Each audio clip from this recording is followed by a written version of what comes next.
Vamos a dar inicio a esta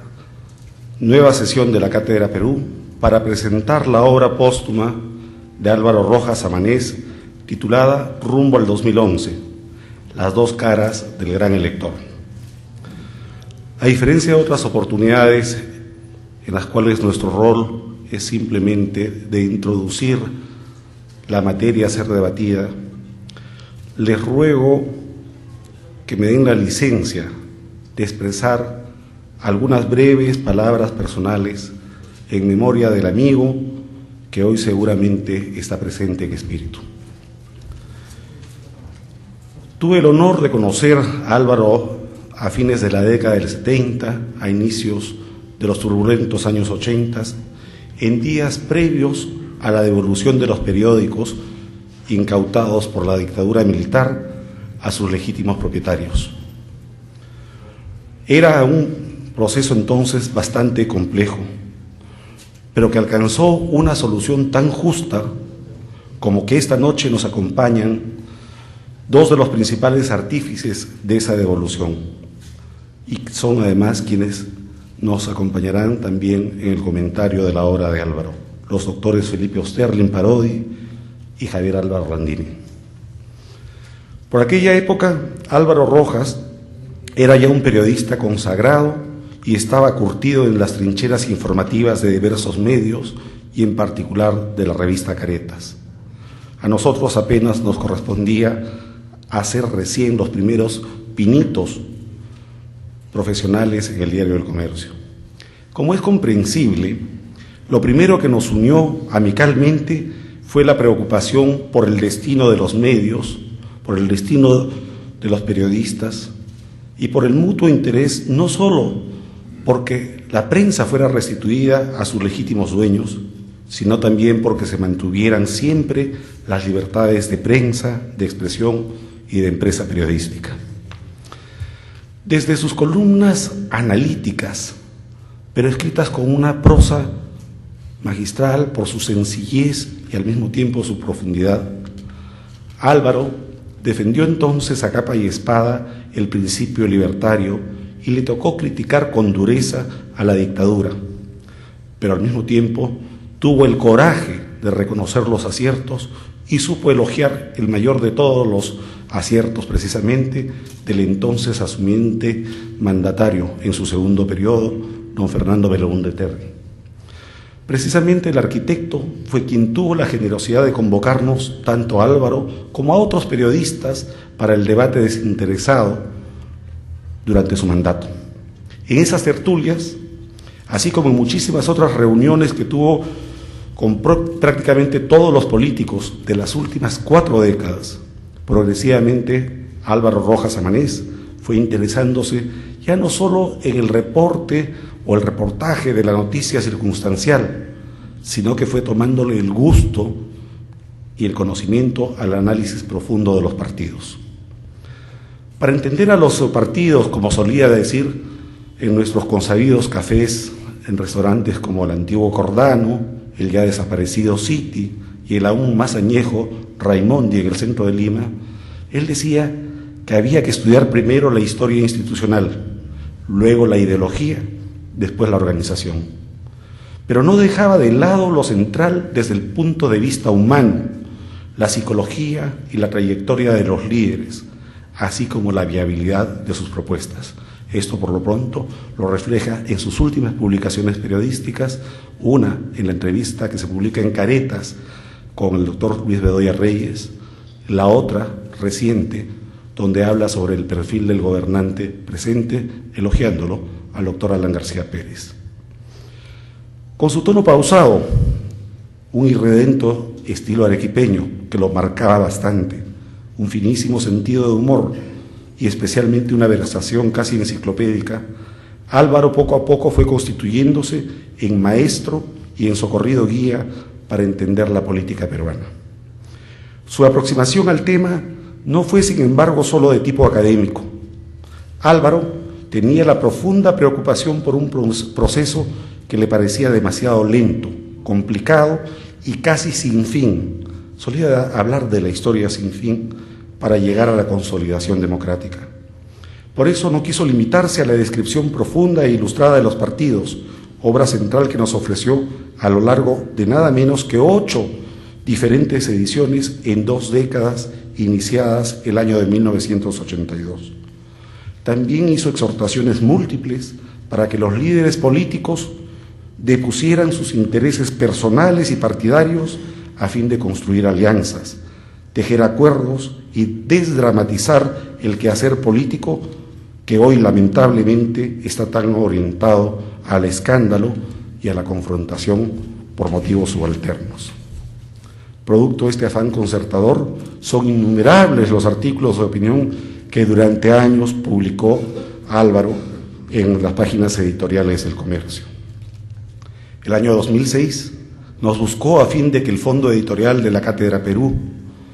acogiera su obra penúltima titulada, con cierta dosis de catarsis intelectual, La frustración nacional. Por supuesto, gracias a la decisión y apoyo del rector, el ingeniero Raúl Bao García, de inmediato fue acogida su propuesta y el libro fue presentado en esta misma sala, según recordarán muchos de ustedes aquí presentes. Desde entonces retomamos con Álvaro el gratísimo hábito de reunirnos de tanto en tanto, discutir sobre los tópicos de actualidad y soñar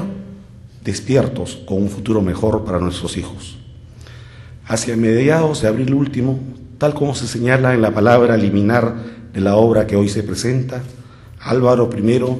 me llamó por teléfono y comentó del libro que estaba preparando. Como siempre, estaba entusiasmado con la idea de la publicación y sentía, con su invariable olfato periodístico, que sus reflexiones podrían servir de punto de partida para el debate nacional en torno a las elecciones del 2011. Envió luego por correo electrónico la versión final de su obra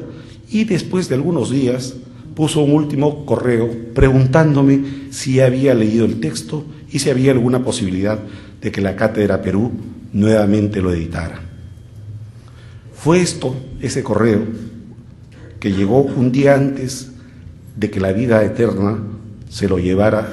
de improviso, con la misma discreción que él observó a lo largo de su existencia terrenal. Por eso ya no nos dio la oportunidad de contestarle, pero hoy, delante de ustedes, quisiéramos decirle al amigo que siempre estará presente: Álvaro, misión cumplida. Tu obra está a buen recaudo, impresa y entregada a Elena, tu querida esposa, a tus hermanos, a tu familia y al país que tanto le debe al intelectual humilde y honesto, al periodista que en buena hora tomó el sendero bifurcante de la politología. Concluyo estas palabras comprometidas, fraternales, recordando lo que decía François Mauriac: cuando la muerte se precipita sobre el hombre, la parte mortal se extingue,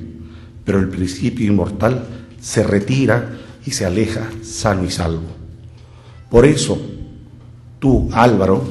siempre seguirás vigente entre nosotros. Y ahora, de vuelta a la presentación de la obra, quisiéramos invitar en primer término al señor rector, el ingeniero Raúl Bao, a hacer uso de la palabra. Muchas gracias.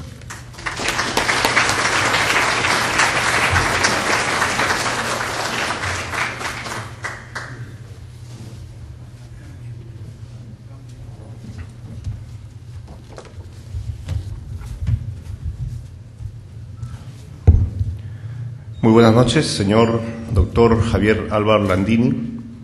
señor doctor Felipe Osterlin Parodi, señor doctor Hugo Guerra Arteaga, director ejecutivo de la Cátedra Perú, señor doctor Javier Tantaleán Arbulú, director del Instituto de Gobierno, señor embajador Fernando Rojas Sabanés, señoras, señores. Hay momentos en la vida de una república en los que la toma de decisiones políticas resulta especialmente crucial para asegurar o eventualmente echar por la borda los avances logrados en los planos económico, político y social. El año 2011, cuando se realicen las elecciones generales, será precisamente decisivo, casi literalmente un parteaguas en el proceso de la democratización de nuestro país. La razón es evidente. Tras el periodo complejo y negativo del autoritarismo y la corrupción que discurrieron entre 1990 y el año 2000, y luego de la larga transición en la que se sucedieron los gobiernos del doctor Valentín Paniagua y del presidente Alejandro Toledo, por fin, desde el 2006, empezamos a transitar por un régimen de estabilización bajo la presidencia del doctor Alan García.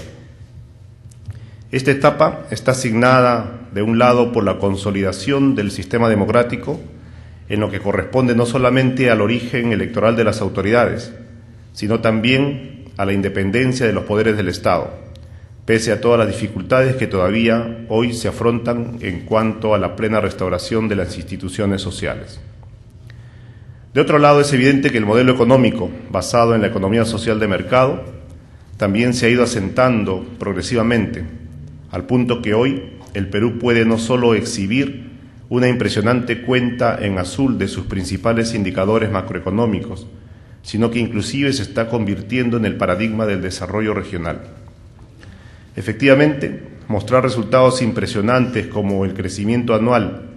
de más de 8% del PBI o de incrementos del producto en más de 13% como el registrado en el último mes, pueden hacernos sentir orgullosos de los avances que se van logrando gracias al esfuerzo nacional. Asimismo, la reducción sostenida de la pobreza, aparejada al enorme flujo de inversiones productivas nacionales y extranjeras, ubican a nuestro país en una posición de justa expectativa para que en el futuro inmediato el Perú pueda salir de su ancestral subdesarrollo. Sin embargo, contra estos resultados positivos atentan graves problemas todavía irresueltos. Uno de ellos es el enmarañado proceso de regionalización, que si bien tiene la mejor intención, adolece de 1001 problemas originados en la burocracia, la ineptitud y la demora en la aplicación de los ingentes fondos financieros en proyectos productivos en las diferentes regiones nacionales. Otro problema especialmente delicado es el de la educación, campo en el cual, aun cuando avanzamos gracias a la despolitización y profesionalización progresiva del magisterio, aún queda muchísimo por hacer hasta remontar la lamentable ubicación de nuestro país en el contexto interamericano. Pero al margen de estas y muchas otras complicaciones, lo más grave en este momento no es el reto material, sino el reto espiritual y propiamente político de nuestra sociedad. Tal como lo reflejan las diversas encuestas recientes, pese a todos los avances económicos y financieros, y pese igualmente a que por fin ha empezado el famoso chorreo de la bonanza presente, todavía hay segmentos ciudadanos donde la convicción democrática no es sólida. Así, hoy cuando vivimos una comprensible guerra distributiva, sectores radicales alientan modelos políticos radicales, basados en pseudoideologías violentistas. Según es de público conocimiento, esporádicamente se presentan brotes subversivos y hay información de prensa que indica la peligrosa posibilidad de que ciertas bandas terroristas se reorganicen. También es conocido que desde el exterior se financian corrientes extremistas en torno a la propuesta de un utópico socialismo para el siglo XXI. A todo ello se suma el estilo levantisco y frentista de hacer política en algunas regiones, como puede analizarse en casos recientes en Puno, Cusco, Ancash y más recientemente Moquegua. Y a propósito de este fenómeno, no puede descartarse confrontaciones balcanizantes cuando el ingrediente étnico se añade a las diferencias internas dentro de la República. Por lo demás, problemas de magnitud mayor como el diferendo marítimo con el vecino país del sur,